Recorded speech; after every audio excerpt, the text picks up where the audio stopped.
Olá, alunos do nono ano. Eu sou o professor Pedro Valdir da Conceição, sou educando do curso de Licenciatura em Educação do Campo pela Universidade Federal de Santa Maria, Polo de Cerro Largo. Hoje nós vamos conversar um pouco, dando seguimento ao que nós já vinha trabalhando antes, sobre o Brasil, período República. Hoje nós vamos entrar então na questão da ditadura militar, que são 21 anos que acontecem ali. Ela inicia no ano de 1964 e só acaba no ano de 1985. Mas, para a gente conseguir entender um pouco a ditadura militar no Brasil, nós também devemos entender um pouco o que antecede essa ditadura, o que acontecia ali nas viradas da década de 50, 60, principalmente no início dos anos 60, 61 até o ano 64, quando acontece a ditadura. Qual era o problema? O que acontecia no Brasil? O que acontecia, um pouquinho do que acontecia no mundo, para nós retomar isso, para depois nós entrar nas partes que é da ditadura, propriamente dita. Então, assim, nós vamos começar dizendo que essa ditadura, afirmando, conforme conta os historiadores, que ela durou 21 anos. Ela teve 5 mandatos militares e teve 16 atos institucionais. Nós vamos tentar falar apenas de alguns, ou quem sabe aqueles que sejam considerados mais importantes nesse período. Então, houve uma transição nesse período da liberdade. Houve repressão aos opositores a esse regime. Houve também censura, muita censura. Então, para que você entenda melhor esse assunto, nós vamos entrar um pouquinho na história brasileira. E para isso eu preparei um pouquinho, algumas falas, que a gente vai tentar entender isso. Eu não sei se eu vou conseguir ser bem claro, mas vou tentar resumir então um pouco do que foi esse período que antecede a ditadura, depois nós entrar no período da ditadura mesmo, certo? Então, esse é um momento de grande efervescência, principalmente a partir do ano de 1961, quando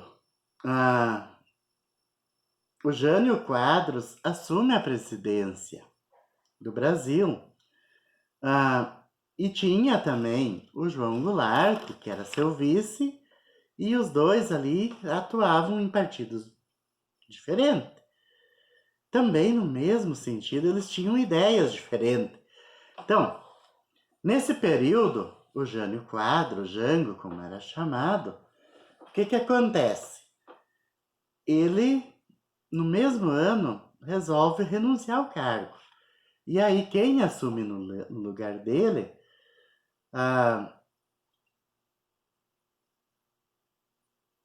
foi o João Goulart.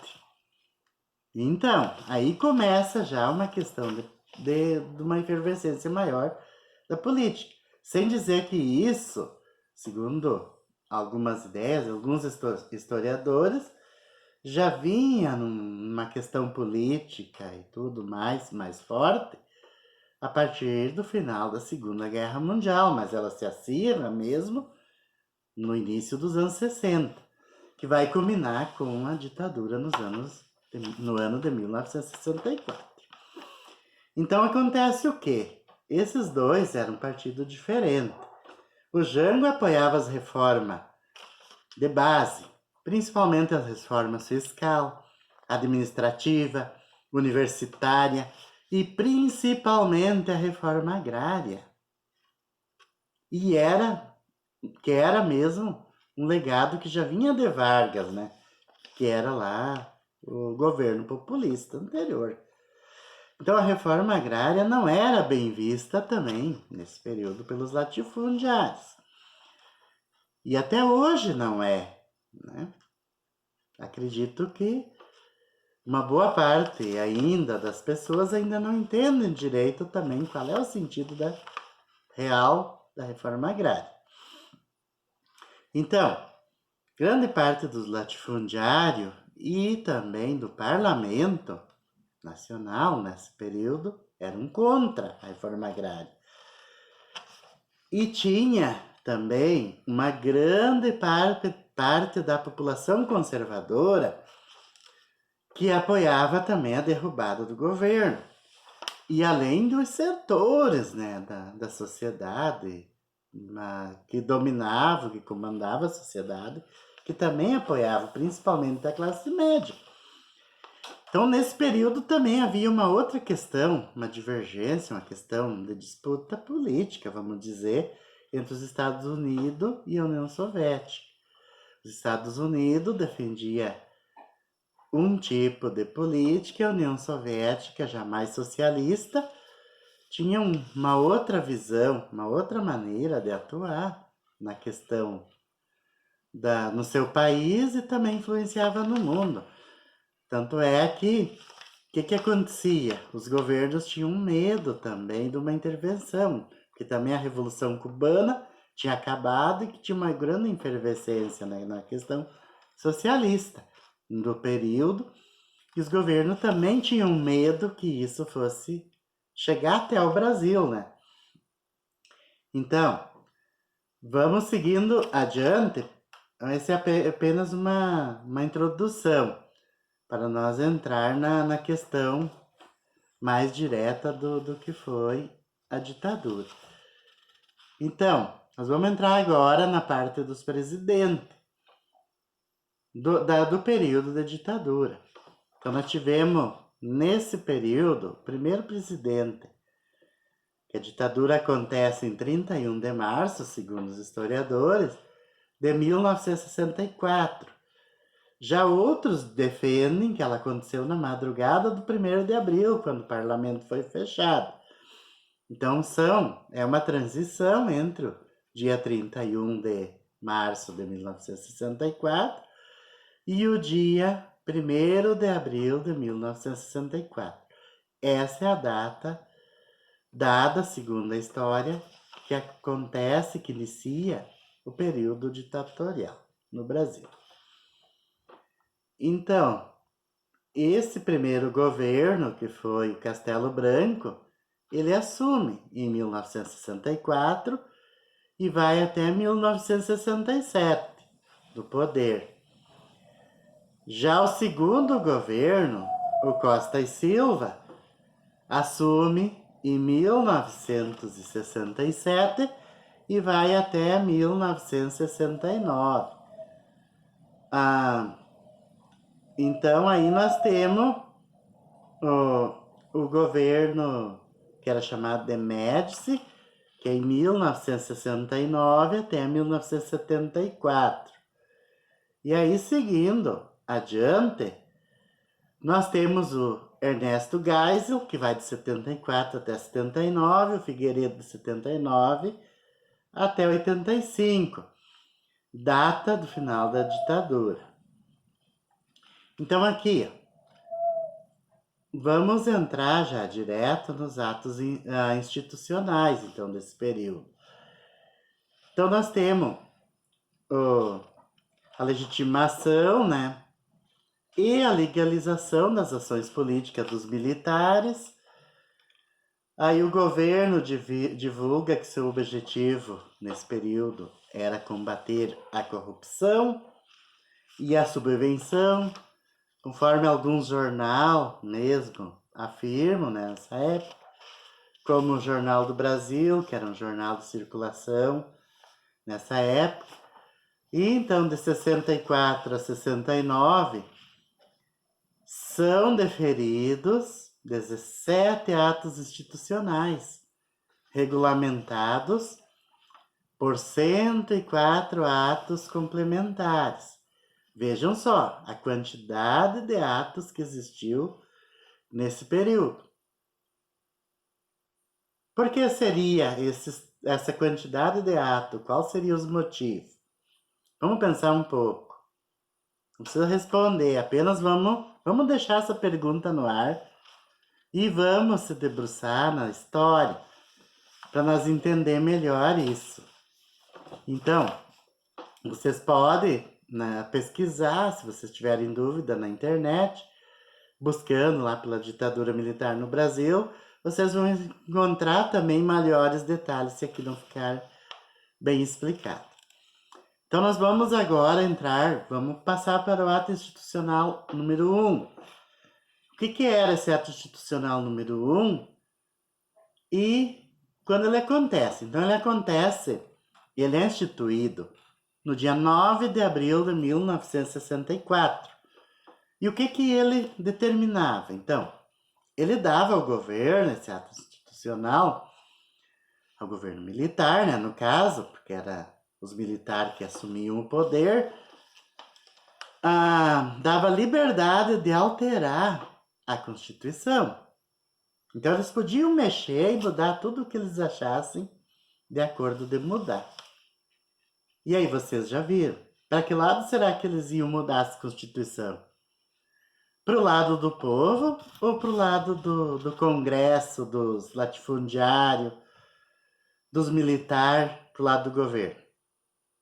Para que lado será que essa Constituição iria? Então, esse mandato também tinha poder de cassar mandato legislativo, suspender direito político por 10 anos ou demitir, colocar em disponibilidade ou aposentar compulsoriamente qualquer pessoa que tivesse atentado contra a segurança do país, o regime democrático e a honestidade da administração pública. Então, tudo que vinha contra ao que a ditadura regia na época poderia ser cassado, poderia ser contrariado pelo governo da época. Poderia dizer, não, isso não pode, não vai fazer, e assim que funciona, eu mando e pronto.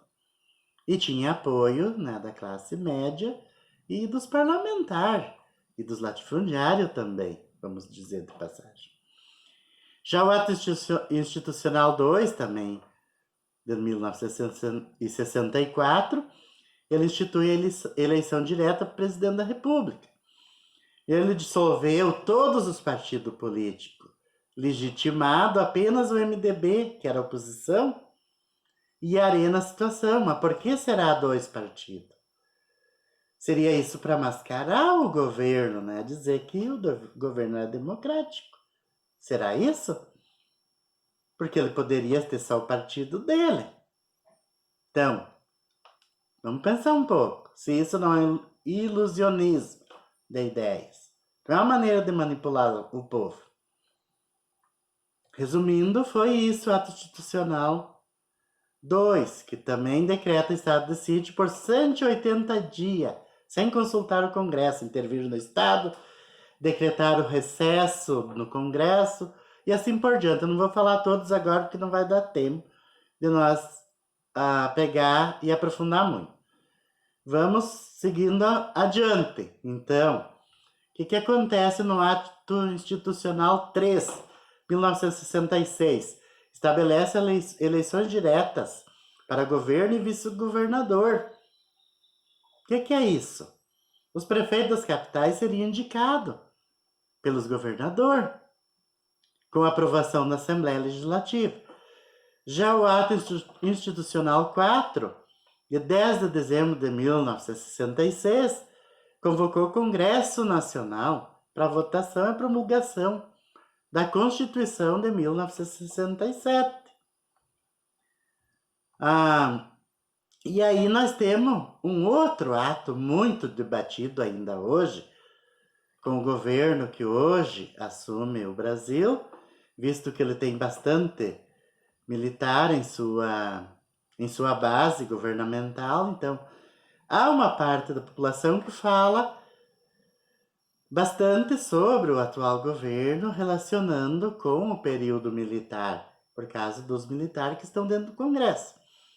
Mas não vamos entrar nesse mérito, a gente vai apenas tentar resumir um pouco o que foi o AI-5.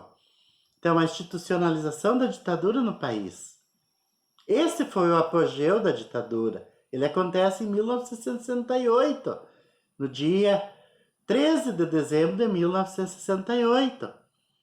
Esse foi o período mais crucial da ditadura.